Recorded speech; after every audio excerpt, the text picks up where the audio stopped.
Le premier disque dur à ADN fonctionne. Nous allons, dans cette vidéo, vous expliquer comment ça marche. Chers amis, bonsoir. Comment stocker de nos jours des quantités toujours plus grandes de données?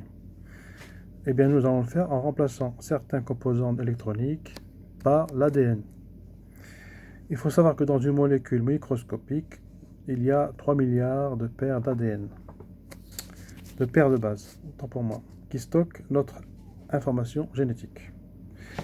L'ADN synthétique forme le disque dur qui a un potentiel énorme de stockage. Il faut savoir que dans une micro-gouttelette d'ADN, nous avons 10 terabits, 10 fois plus qu'un disque dur. On rappelle qu'un terabit égale 125 gigaoctets.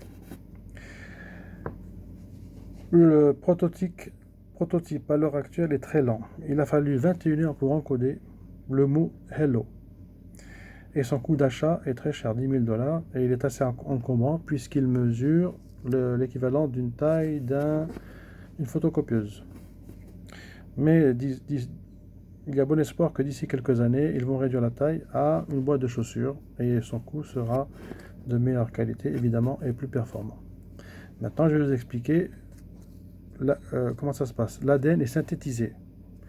Les données numériques telles que les 0 et les 1 bits sont encodés en bases A, B, G et T pour synthétiser des brins d'ADN.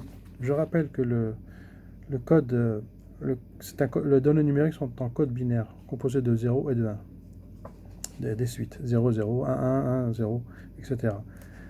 L'ADN qui est synthétisé est ensuite stocké. L'ADN synthétique est stocké dans une solution liquide. Puis, il est renumérisé. Donc, il est reconverti en bits numériques à l'aide d'une séquence et d'un logiciel spécifique. Voilà.